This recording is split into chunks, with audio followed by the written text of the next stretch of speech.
The previous tenant of my new flat left a survival guide. I think I'm going to need more than a guide. Story writer new to Township. So much has happened in the last 24 hours. I'm so stressed and I've barely slept since I discovered that Jamie was missing. It's starting to make me feel a little twitchy. But I thought I'd better update you guys. I was overwhelmed by all the suggestions you gave me and have taken more than a few of them on board. I'm definitely going to be getting a huge planter full of sage for the balcony, and I did spill a little salt in my doorway. I'm sorry to disappoint, but that didn't help at all. There's nothing I'm following quite like Mrs. Hemming's rules. I've followed them to the letter so far, and lo and behold I'm still alive.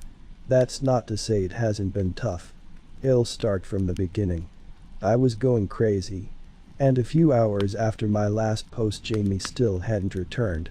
He had been gone for almost 24 hours. His work have called me multiple times. I don't know what to say, so I just keep ghosting the calls. I was bang in the middle of the danger time when I decided checking the lift had to be my first step. But I wasn't going to break that rule. I waited. I waited desperately for 3.34 to come, and I'm ashamed to say that, when it did I remained paralyzed to our sofa for almost half an hour before I found the nerve to leave the flat. It was 4.02 when I finally reached the lift. The lift in this building is old and rickety.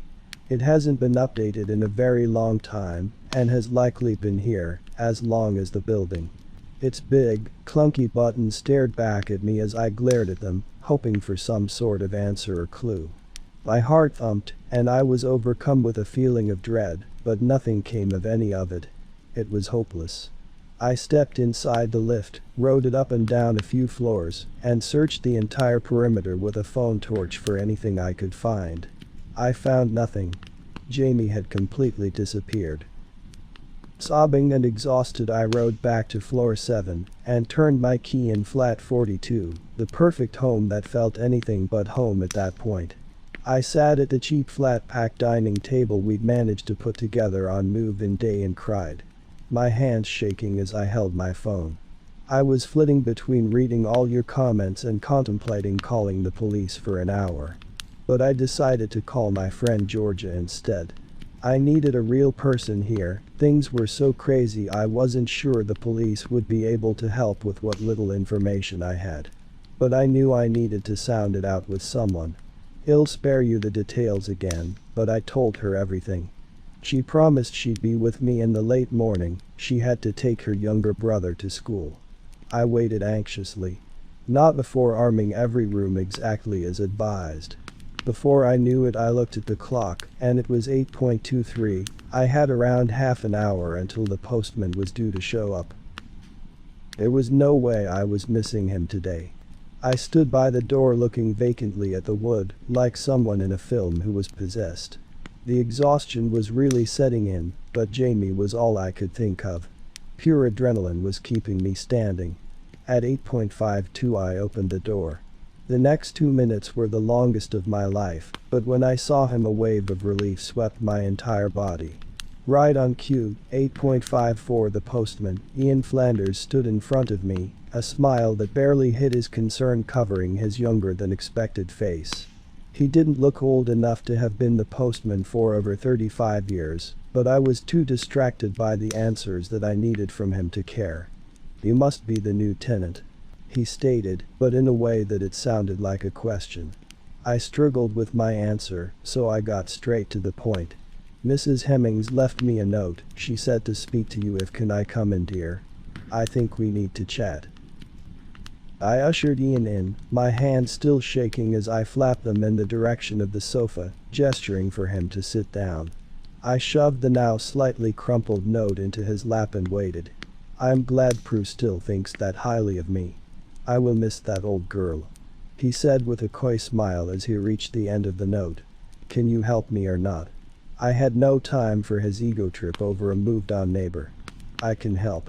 But I can't stop for long, so it'll have to be quick. I've walked these halls delivering the post for 40 years. I've seen it all, everything Prue's mentioned and more. What do you need to know?" he said. Ian was nothing like what I expected.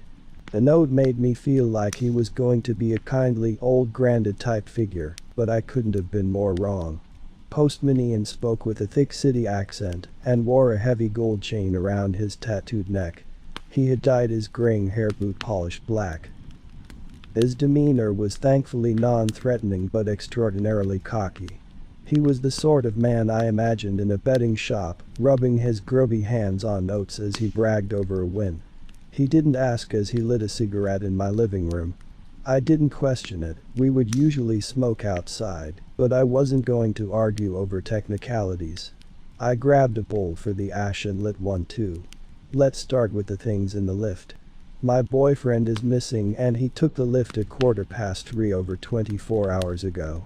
We hadn't got this note yet. I haven't heard from him since. I need to get him back. I barked at him as if the louder I spoke the more I could influence his answer. But nothing prepared me for what he said. His skin turned pale, and his harsh-looking face became more sympathetic as he explained. He's dead, love. Forget about him now. Only one person has ever come back from the lift at that time of night, and it was Prue herself. After witnessing it, those creatures ripping their victim apart, poor Prue was traumatized. Your boy is gone, let go and follow the rules. He was blunt, but I could tell he felt sorry for me. There must be something I can do. I pleaded. There are things I've heard to bring back those who are lost, but I've never seen solid proof they work. It would be irresponsible of me to tell you to do something that might get you killed too. It's nice here, honest, just get over him and live the status quo. Sorry if I sound harsh, I don't mean to, but you seem like a decent young lady, and I don't want to see you go too soon. I asked about what Mrs. Hemmings had seen in the lift, and if they were sure it happened to all who entered it. I refused to believe that Jamie was dead. There had to be something I could do, and if I knew what I was dealing with I could be better prepared. It was awful what happened. I wasn't there, but this is what I was told. Little Lila was such a cute kid. She used to open the door and give me a tip when I delivered the post. She was Prue's granddaughter. Lila was her son's little girl, and that night she was staying over for the first time. Prue finally felt confident that she could protect Lila from all the strange things that happen here. She was wrong. Little Lila had a problem with sleepwalking. And she took a trip into the hallway at 1:30 in the morning. Prue took a little too long to notice the sound she had heard was the front door, and by the time she reached the lift she saw the creatures dragging Lila's limbs away from her body. She tried to fight them, even killed one, but she couldn't save the little girl. I was hysterical, imagining Jamie's fate. What are the creatures? Have you ever actually seen them? I asked. No one really knows what they are, love. There's something to do with the building, and all its quirks, no one's ever seen them elsewhere. We don't know where they came from, just that they're here. I've seen them a few times over the years, usually when new neighbors have left biscuits down for their cats and dogs, or haven't disposed of food waste properly. They're curious little creatures. Mostly harmless out of the hours Prue warned you about, but if they're fed they can become quite viscous looking for more food. That's why you have to bin all your scraps, or hide them or pack them or whatever. Just don't leave them out and don't use the lift at those times, and you're safe from the creatures. They're a little smaller than humans, but they're a similar shape. They come with grotesque rodent-like features, and are far larger than any rodent could be. Like rodent children, I suppose. They have 2 sharp rows of teeth per jaw and are consistently hungry. When they eat they crunch down in a violent and disgusting way, dripping spittle everywhere. Prue said she could hear her granddaughter's bones shatter in those jaws. He went pale at the thought of that, but continued. When they first arrived in the building there were hundreds. It caused pandemonium amongst the residents. We lost the residents of more than 30 of the individual homes. But the residents fought back and managed to kill all but the strongest minority of them. The creatures left over were incredibly dangerous and seemingly impossible to eradicate, so the residents struck a deal. A deal that they will be left unharmed and allowed to live in the building in return for the resident safety at all times. But if anyone wanders into the lift between 1:11 and 3:33 am, they are fair game. This time frame is the period the creatures are at their most frenzied, and restricting them to the lift was safer for all parties. God help anyone who encounters them during those hours. They've been here ever since, claimed lots of unsuspecting people avoiding the stairs, but nothing like when they first arrived. A few got put down for not holding up their end of the bargain, but we haven't had an incident outside the lift in years. Count yourself lucky you missed that crisis. Everything here's pretty peaceful right now. I'm sorry about your boyfriend. I really have to go, I'm late for my round. He scrolled his phone number on a bit of paper and handed it to me. Emergencies only, I don't like to be bothered. You can't go. The note said you would help me, I exclaimed. And I will. He snapped back, when there's something I can help with. I can't resurrect your boyfriend, and I don't like to be late delivering the post. I will see you soon, love. I was in shock, I couldn't believe what I was hearing, and I couldn't believe he was leaving me after the information overload, and the small ray of hope he had lit inside me and then squashed. I'll call the police. I shouted, desperate to feel as if I was solving this somehow. You can try if you want. Ian sighed, as he opened the door to leave.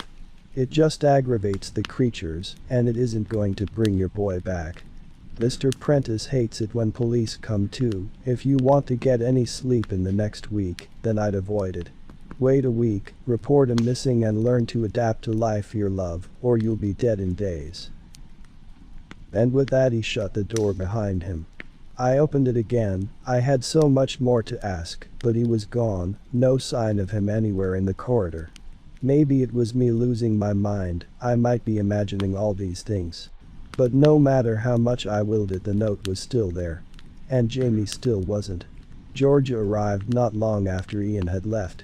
I, of course, asked if she had seen him in the corridor, to try and affirm to myself that he was real, but she hadn't. She looked at me worried, and held me as I sobbed and told her what the postman had said about Jamie and the creatures. I wasn't sure she believed me. Even as she read the note she looked skeptical. If she was skeptical I wouldn't have blamed her, but she had always been supportive. She sat with me for hours while I just sobbed, heartbroken. I was so conflicted as to what to do.